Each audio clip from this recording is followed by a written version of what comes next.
শকত ভাই, শকত ভাই, কি ব্যাপার ভাই? রিক্সা পানে নাকি হাইটে যাচ্ছেন? আসেন, উঠে আসেন। ভাই আমি আপনার সঙ্গে যাবো না, আমি কি দেখতেছেন, মিলে গেছে? আরে ভাই, মেলা কষ্ট করে মেলাতে হয়েছে। ওই পরশুদিন যখন আপনার গায়ে শার্ট খেন আমি দেখেছি, খুব লোভ লাগেছিল। অফিস শেষ করে 3.5 ঘন্টা খরচ করে শার্ট আমি কিনেছি। কি মিলিছে তো না? হ্যাঁ মিলছে মিলছে, চিমটি চিমটি। দুনিয়াতে আর কোনো স্বাদ দেখেন না আপনি, এইটাই কিন্তু হইলো। কে ভাই, আপনি এ কথা করছেন কে? আপনিও টাকা দিয়ে শার্ট কিনেছেন, আমিও টাকা দিয়ে শার্ট কিনেছি। সমস্যা কি? ওঠেন, রিক্সা ওঠেন। এখন যদি আমি আপনার সঙ্গে এই রিক্সায় উঠি, মানুষের দেখে কইবে দুইটা জোকার যাইতেছে, জোকার। ভাই, আপনি ব্যাপারটা এভাবে নিচ্ছেন কিসের জন্য? এমনও তো হতে পারে আমাদের দুজনেকে একসাথে দেখে পাবলিক ভাববে এরা আপন মায়ের পেটের যমজ ভাই, একই রঙের শার্ট পরে ঘুরে বেড়াচ্ছে, এদের মনের মধ্যে অনেক মিল। শার্ট কিনছেন কোন জায়গা থেকে? ওই রাজলক্ষ্মী থেকে কিনেছি। ওঠেন তো ভাইয়া, ওঠেন, আপনি উঠে আসেন।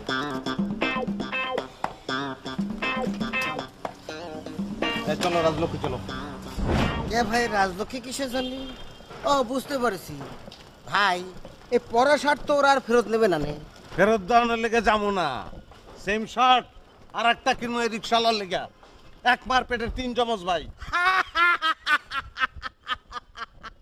ভাই, আপনি তো দেখতেছি খুব রসিক মানুষ। তবে ভাই, এখন কিন্তু রাজলক্ষ্মী যাওয়ার চাইতে ওই ফায়ার সার্ভিসে যাওয়াটা বেশি জরুরি হয়ে পড়েছে। কেন? হাবির তো মাথা গরম, চান্দি দিয়ে আগুন জ্বলতেছে। ফায়ার সার্ভিস থেকে একটা গাড়ি এনে হোস পাইপ দিয়ে মাথায় পানি ডাললি আগুনটা নিভে যাবে নি। ভাই, সত্যি করে একটা কথা বলেন তো, ভবিষ্যতে আবার আপনার কিনে লাগেছে? দেখেন রাফি ভাই, আপনার নামের মতো আপনার কথাবার্তা রাফ, এটা আমি জানি।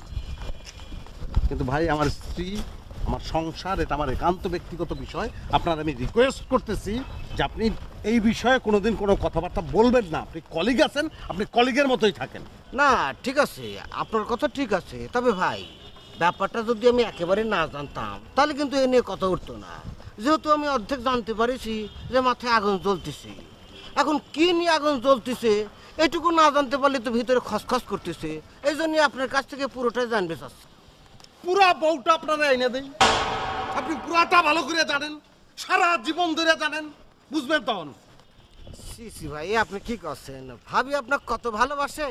বাসে পিঁপড়ার মতন বাসে। সেটা কি রকমের? পিঁপড়া কামড়ায় না, হ্যাঁ, ওই কামড়েই পিঁপড়ার ভালোবাসা। বুঝতে পারিছি ভাই। তাহলে দিন রাত 24 ঘন্টা কামড়ে পড়ে আসেন। তবে ভাই, আমি কিন্তু ব্যাপারটা আন্দাজ করে নিয়েছি, দোষ আমি আপনাকে দেব। আরে ভাই, আমার দোষ না গুণ, এটা তো আপনারা বলতে বলি নাই। আচ্ছা, কি দোষ, কি দোষ আমার বলেন? ভাবি 5 দিন ধরে দুধ জাল করে করে আপনার জন্য পায়েস রান্না করেছে। সেই পায়েস না খেয়ে আপনি ঘুমিয়ে পড়েছেন। ভাবি তো অনেক ভালো, আমার বউ হলেই ওই পায়েস আমার মাথায় ঢেলে দিত। থামাও থামাও থামাও। থামো থামো থামো থামো। এ ভাই, ভাই, রিক্সা থেকে নামে আপনি কই যান? পায়েস খাইতে যাই, পায়েস। আগে পায়েস খাবো, তারপর অফিসে যাবো।